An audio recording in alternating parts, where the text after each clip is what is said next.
Ուզում ենք մենք մի համարի շուրջը խորհրդածել, Սուրբ գրքում կարդում ենք, որ եթե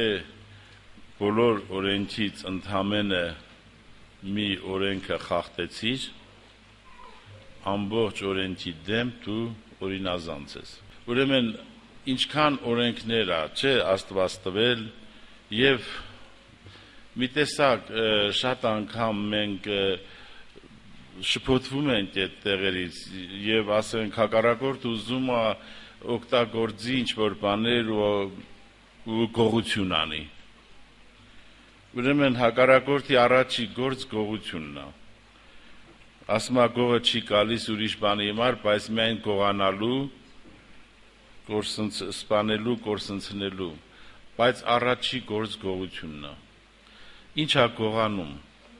Ինքը գողանում է մեր մեջ եղած հավատքը Աստծո սիրո նկատմամբ, այդ գողությունն է ուզում անի։ Ինքը ուզում է, որ մենք կասկածենք Աստծո սիրո վրա։ Հիմա Սուրբ Գիրքը ասում է, որ եթե բոլոր օրենքը պահես, Հակոբոս 2:10, քանզի ով որ բոլոր օրենքը պահե ու բանի մեջ հանցավորը լա, անլիկա ամենուն պարտական կլա։ Ուրեմն մի ուրիշ թարգմանության մեջ ուղիղ ասում է, որ օրենքի դեմ հանցավոր ես։ Վասնզի ան որ ըսավ թե շնություն միներ, ըսավ թե մի սպաներ։ Ուստի եթե շնություն չնես, բայց սպանություն ունես, օրինազանց կլաս։ Ժողովուրդ ջան, բայց մի ոնց հասկանանք դա։ Ասենք ես իմ ինչքան օրենքներ կա տված, այդ բոլորը պահենք, ընդամենը մի օրենք չպահենք եւ համարվենք այդ լրիվ օրինազանց ու դատվենք որպես օրինազանց։ Ինչ թվում է առաջի հայացքից ահավոր խստություն է, չէ՞ դա։ Եվ միթե Աստված այդքան խիստ է ուզում մեզ մոտենա։ Ահա շատ այսպիսի պահեր, որ մենք խորությամբ իմաստը չենք հասկանում, հակառակորդը օգտագործում է, որպեսզի գողություն անի։ Ինչ գողանա, որ մեր սրտից գողանա Աստծո սիրո վրա եղած հավատքը։ Ասում է, եթե հանգարց մի հատ պատվիրանք խախտեցիր, ամբողջ օրենքի դեմ օրինազանց ես։ Ինչու է այդպես խիստ ասում, ժողովուրդ ջան։ Ինչու։ Եղբայրներ, քույրեր, ուշադիր եղեք, ամբողջ հարցը կայանում է սրանում, որ հակառակորդը ուզում է մեզ Աստծո որդուց Քրիստոսից շեղի։ Օրինակ ասենք գաղատացիներին ոնց էր հաջողվել շեղել։ Գաղատացիս եկեղեցուն, որ Պողոս առաքյալը նամակ գրում, ինչ ասում։ Ասում է մնացել եք դուք առանց Քրիստոսի, այդպես գրված է։ Այնտեղ կրոնը կա, պաշտամունքը կա, տասանորդը կա, աղոթքը կա, ամեն ինչ կա, բայց Քրիստոս չկա։ Կյանքը չկա, պատկերացնում եք, սա ինչ ահավոր խայտարակություն է, սատանայի կողմից ինչ նվաճում է, ինչ հաջողություն է, որ Սարդիգե եկեղեցին ասում է դու անուն ունես, թե կենթանի ես, բայց մեռած ես։ Այսինքն երբ որ սատանան հասնում է մի սարսափելի հաջողության, ինչ հաջողության։ Եկեղեցին կա, ժողովուրդը կա, պաշտամունքը կա, տասանորդը կա, հաղորդությունը կա, բոլոր արարությունները կան, բայց Քրիստոսը չկա։ Այդ կյանքը չկա։ Հիմա Աստված ուզում է, որ մեր ուշադրությունը միշտ բերի իր որդուն, որ անպայման մեր խելքու միտքը Հիսուսը լի։ Մենք անպայման, որ մտնում ենք պաշտամունքի նայենք, Հիսուսը կա թե չկա։ Այսինքն մեր ամբողջ նայվածքը դեպպես ուղիղ գրած է Հիսուսին նայեք, չէ՞ այդպես գրված է։ Ձեր հավատքի առաջնորդին ու կատարողին։ Հիմա ասենք ընտանիքա քնել են, առավոտ զարթնեն, մեկ էլ ամուսիններ իր հետ խոսում են, այ մարդ ասում են, մեր 2 տարեկան երեխան իսուրա չկա։ Ասենք իրարից հարցնում են, խաբար չեն չկա։ Այսինքն իրան քնելուց ուշադրի չեն եղել երեխուն, չէ՞ կա թե չկա։ Հիմա բայց եթե մի ամիս անցնի, մեկ էլ հանգարց հայտնաբերեն, վայ, էսուրա մեր երեխան։ Իսկ եթե մի տարի անցնի ու տեղյակ չլեն, որ նոր հայտնաբերեն, որ էս ոնց որ մի հատ երեխա ունենք, էսուրա։ Այսինքն սա նշանակում է, որ իրանք ինչքան անտարբեր են, չէ՞ երեխու նկատմամբ, որ նրա լինել կամ չլինելը չեն էլ նկատում։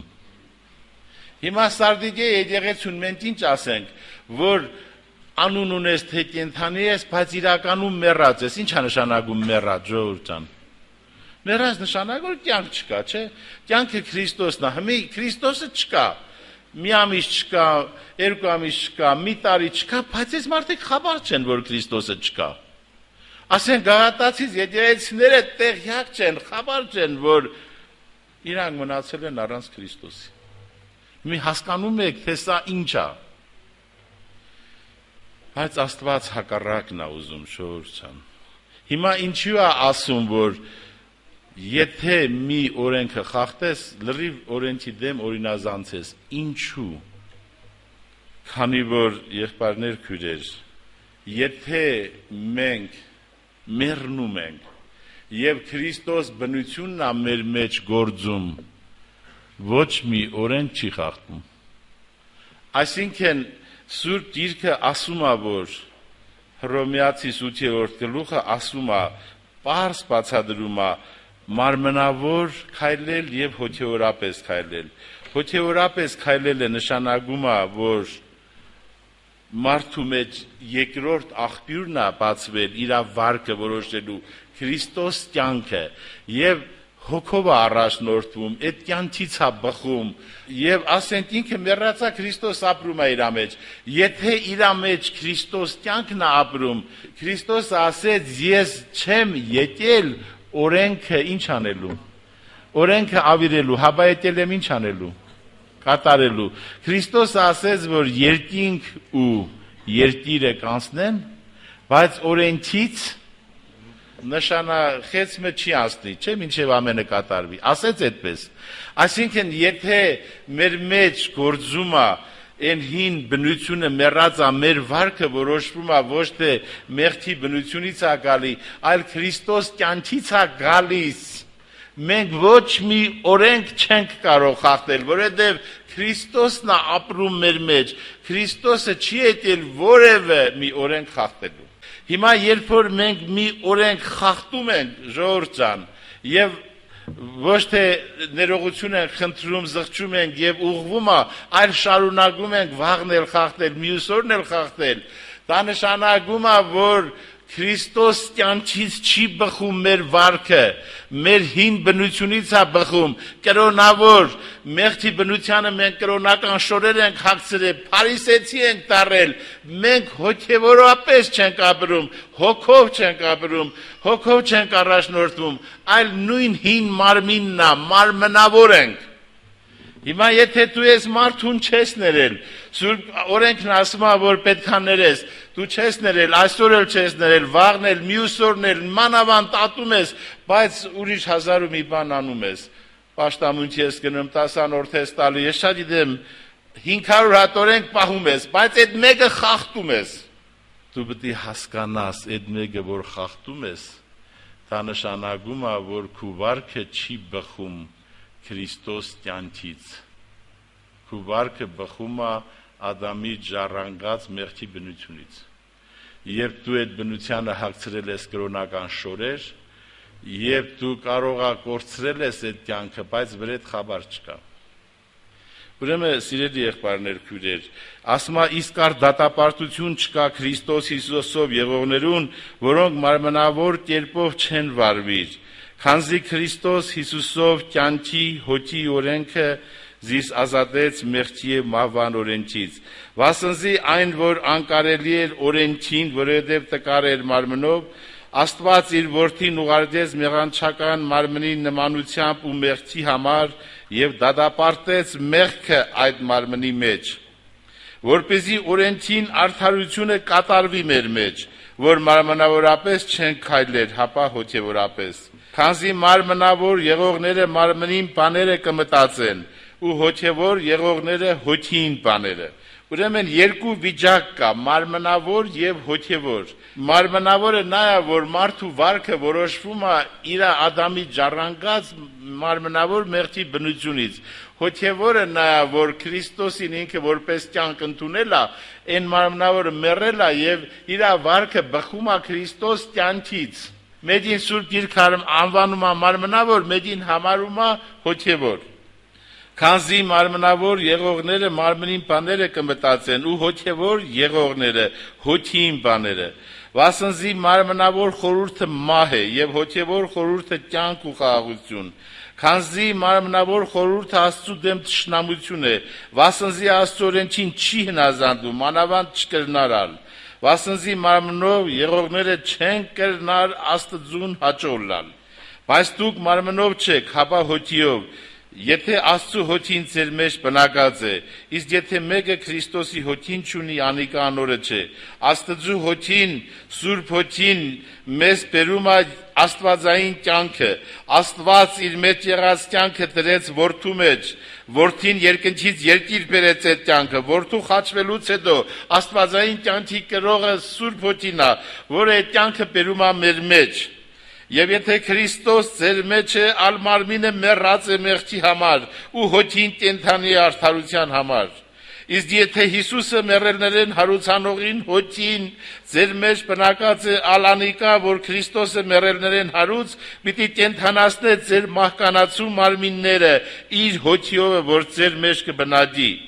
Սիրելի եղբայրներ, քույրեր, Սուրբ Գիրքը մեզ սովորացնում է, որ մենք որպես ժառանգատից Քրիստոսին շարունակության մեջ ասում է, Քրիստոսը մենք գիտենք, որ հորի ժառանգել է հոր կյանքը եւ որպես ավակ եղբայր մեր, անդրանիկ եղբայր, իսկ մենք նրա կրսեր եղբայրներն ենք։ Ինքը այդպես խոսալուց ասում էր, գնում եմ իմ հոր մոտ եւ ձեր հոր մոտ։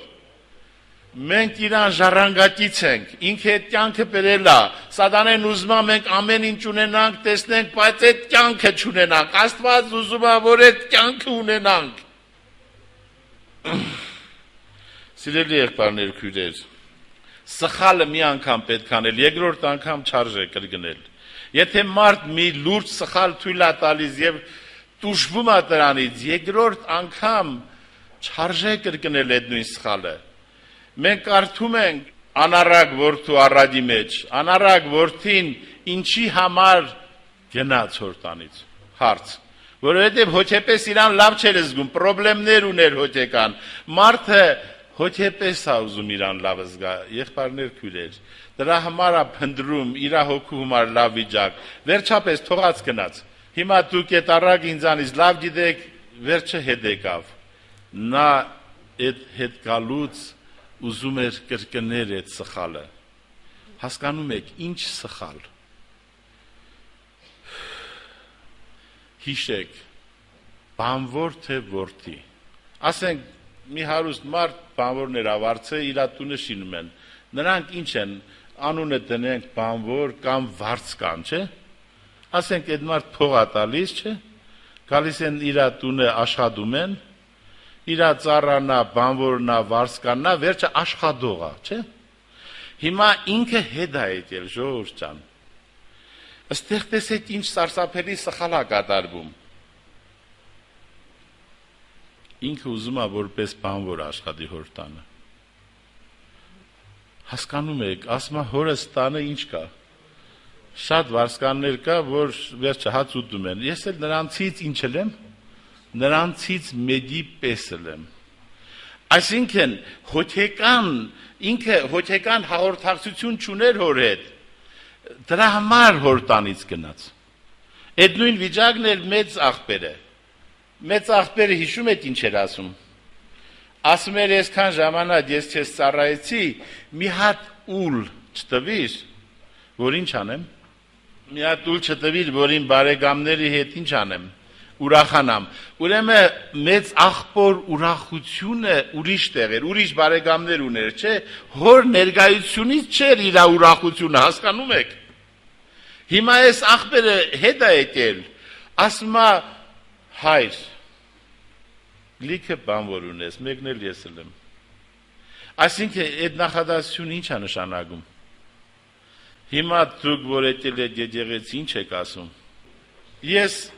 մի հատ քույրիկ ճանաչում եմ, ասում եմ ամենամեծ ուրախությունն է, որ եկեղեցին գնամ, ինձ խանգարող չլի, ավելի վերցնեմ, ավլեմ, փոշիները սրբեմ, հավաքարություն անեմ։ Սիրելիներ, փառք Տիրոջը, որ մենք ուզում ենք այդ անել, բայց սա չի ավետարանը։ Հասկանում եք, հայրը չի ուզում, որ դու վարձկանել ես, բա ինչ է ուզում, հայրը ինչ էր ուզում, ժողովուրդ, հայրը չի ուզում, որ դու քու սրտում մեղքի դերություն ունենաս, օրենքի խախտումներ ունենաս, պարտություններ ունենաս, երկնային ուրախությանը անհաղորդել ես, Քրիստոս կյանքը քեզ համար հեքիաթլի, դու ուղղակի ծառայես Աստծուն, Աստծու եկեղեցի մեջ վարձկալի պես ես, ծառալ ես, սա քու ուզածն է, բայց սա սխալ է, դու այդ սխալը մի կրկնի, հայրը ուզում է, որ քու մատը ոսկե մատալի դնի, հայրը ուզում է, որ բարարձովարակը մորթեն, ուտեն ու խմեն և ուրախլան, հայրը ուզում է քեզ արդարության պատմուճան հագցնի, հայրը ասում է, որ իմ Քրիստոս որդու է դու ժառանգակից ես, ես նրա ժառանգություն եմ տվել իմ մեջ եղած կյանքը, որպես անձնանիկ որդի դու նրա եղբայրն ես, ես քեզ եմ տալիս այդ ժառանգությունը, ահա թե հայրը ինչ է ուզում, հայրը ուզում է, որ մեր մեջ ապրի Աստծու որդին, հայր ուզում է, որ Պողոսի նման մենք կարողանանք ասել, ապրում եմ ոչ թե ես, այլ Քրիստոս ապրում է իմ մեջ, և այլևս հին մարդը մեռած է, իմ վարքը բխում է Քրիստոս կյանքից, այն հին աղբյուրը փակվել է, ես արդեն ծառա չեմ, դուք ծառայության հոգին չառակ կրկին վախենալու, այլ որդեգրության հոգին, որով կանչում եք Աբբա հայր։ Աբբա հայր նշանակում է իմ հայր։ Այսինքն դու արդեն վարձկան չես, բանվոր չես։ Եվ սա ինչ է նշանակում, սիրելիներ։ Սա նշանակում է, որ դու ծանոթ եղիր, իմացի եղբայրս ու քույրս, իմացի, որ դու քու հոր համար թանկ ես, այս իմ որդին, կորսված էր ու գտնվեցավ, այսինքն քու գնալով հայրը կորուստ ունի, մեռած էր ու ողջնցավ, իմացի քու արժեքը հոր համար, քու պատճառով երկնքում կարող է սուգ լինի և քու պատճառով երկնքում կարող է մեծ ուրախություն լինի, դու այդքան կարևոր ես։ Իմացի հայրը չի ուզում քեզ բանվոր բռնել, հայրը ուզում է, որ իր որդուն Հիսուս Քրիստոսին որպես պարգև տա քեզ, որովհետև այդ կյանքն է հավիտենական, դու ասում ես ես ես մեղքերից ազատվեմ, ես հբարդությունից, ես նախանձից, ես ցուցակից, արդեն մնացածը չես թվում է, թե հա մնացած ինչ, ենթադրենք ազատվեցիր, հետո եթե կյանքը, աստվածային կյանքը չկակում է, ինչ պետք անես, մարդուն թվում է, թե իր մարդկային կյանքը այդ մեղքերից ազատված, տենց ուրախ զվարթ կապրի, ոչ, նորից դու կծառավես, դու պետք է Աստծու որդուն Հիսուս Քրիստոսին, որպես Աստծու սիրո արտահայտություն, որպես պարգև Աստծուց, հավատքով քո սրտի մեջ ընդունես,